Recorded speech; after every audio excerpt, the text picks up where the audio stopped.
Spaceman. It's an Era 1 independent premium heavy. Yeah. That comes with rocket pod power assist, and you get 5 charges of this assist power, rocket assist power. And this tank looks very similar to the Chinese BZ-176, but it's in the independent tech tree, so I can only assume that this is another one of Wargaming's special creations. The Spaceman is currently on sale in game for 9,400 gold, which is 400 gold more than the listed price on Wargaming's website, Tankopedia. It's a low pen, pay for an advantage, high alpha premium. Should you buy one? No. Is it any good? Yeah, it's quite good. It's okay. It's not amazingly good, but it's okay. And you can pull in some very good games with it, some high damage games, if you play it to its strengths. The rocket is, well, I want to call it rocket power.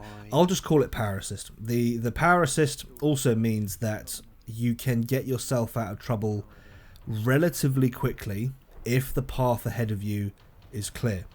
And this power assist does mean that this is a very unique vehicle for Era 1. And you could say, yeah, it's unique, that's good. But what it does mean is that it's quite difficult to compare this tank to anything else, because we don't have anything else in the game in Era 1 that plays like this tank. So for the sake of this video, I'm going to compare it to the Thrungva, the 3-shot Swedish autoloader. And just for those curious, I did also think about comparing this to the IS-4 and the M103, but I'm going to stick with the Thrungva for now. So, the Spaceman has 242mm of pen on standard and gold rounds, and 86mm of pen on secondary. Standard will do an average of 650 alpha, gold will do an average of 760 alpha, and secondary will do an average of 840. The Thrungva has 252mm of pen on standard, 300mm on gold, and 60mm on secondary. Standard and gold will do an average of 430 alpha, while secondary will do an average of 565 alpha. Earlier, just previous, I mentioned that the Spaceman was a pay to have an advantage tank. So basically what that means is, if you pay a little bit extra, well, if you want to pay gold, you can, or you can just switch it to silver. If you pay extra silver or gold, you can put ammunition in this tank, and you can fire ammunition from this tank that will do more damage. So that's you paying for an advantage, and I think that's Wargaming encouraging gold spam, which I don't think they should be doing, but hey, it is what it is. So if you've got the silver or the gold to spend on this ammunition, then go ahead. If not, then, well, sucks to be you. Both the Spaceman and the Thrungva have 2,200 hit points. Unboosted, the Spaceman will max out at 56 kilometers an hour. The Thrungva will max out at 60 kilometers an hour. View range of the Spaceman is 420 meters. The Thrungva comes in with 445 meters. And finally, the moving and still concealment of the Spaceman is 470 meters and 441, while the Thrungva has 465 and 429 meters respectively. So, statistically, there isn't a huge difference between these two tanks, but they play very differently. The Thrungva is a 3-round autoloader with mediocre pen, and it's very, very good playing hull down. Sure. The Spaceman has a stock reload of just over 11 seconds, and it has the worst pen of all Era 1 heavies. During my time playing the Spaceman, I found the armor didn't hold up very well. I had to be more passive with it. It was kind of if the FV4005 had more armor, then it's kind of the Spaceman. So the other way of looking at it is, this is kind of an Object 268 with terrible pen, but it has a traversable turret. That's another way you could look at it.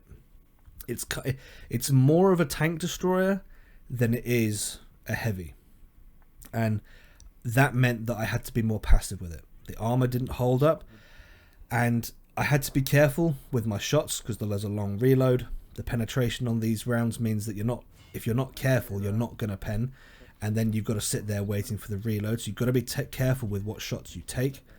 And like I mentioned, the low pen, it really is noticeable at times. So picking the right time to fire is important.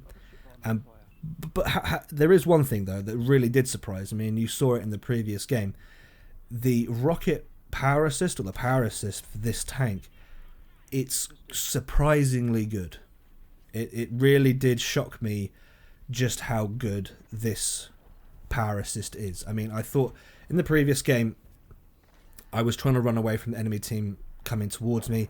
I was going up one of the sort of hills on Great Wall, and I activated the boost thinking, oh, this isn't really going to help, but I just ploughed straight past every single enemy tank that was on that hill, flew through some smoke, round the corner, and I managed to escape. And I've got a feeling the enemy team weren't expecting me to be moving quite that quickly. So yeah, the power assist did catch me off guard. I was shocked and surprised at just how good it was and how effective it was. But you do need to make sure the path ahead of you is clear, because when you activate this boost, you are not going to be able to steer the tank very well. You're going to have little to no steering control of the vehicle while this rocket boost is active. So really, really be careful about how you use it, because if you end up ploughing straight into a wall, the boost is just going to push you into the wall and you're not going to go anywhere.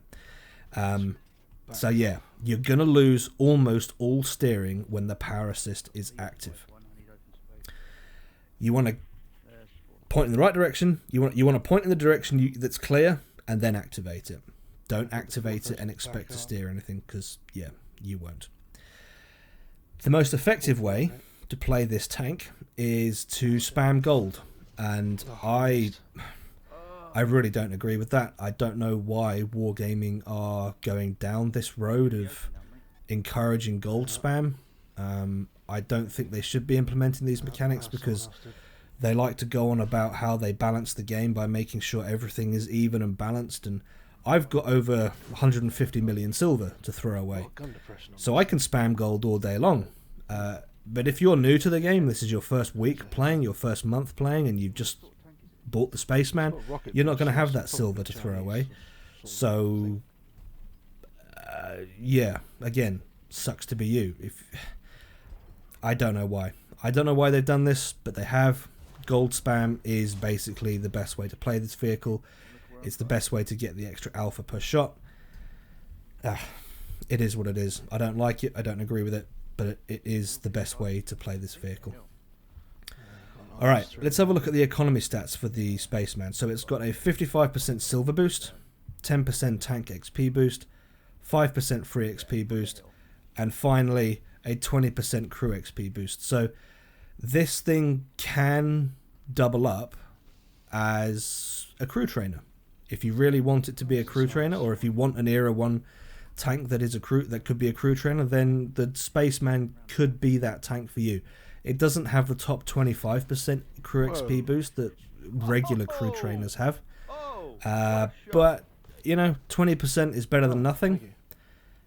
So if you're interested, and you want to make a crew trainer out of Era 1 that can put out some hefty damage, then the Spaceman might be a tank that is of interest to you. The price of it, though, that 9,000 gold price tag, that is not cheap. That is expensive, and I personally don't think money should be spent on this game, but obviously you guys make that decision for yourselves. Okay folks, that is all I've got for this one. If you've enjoyed this video, then please leave it a like, if not a dislike, subscribe if you haven't already, and I'll catch you in the next one. Nice. That's cool. Didn't even realise.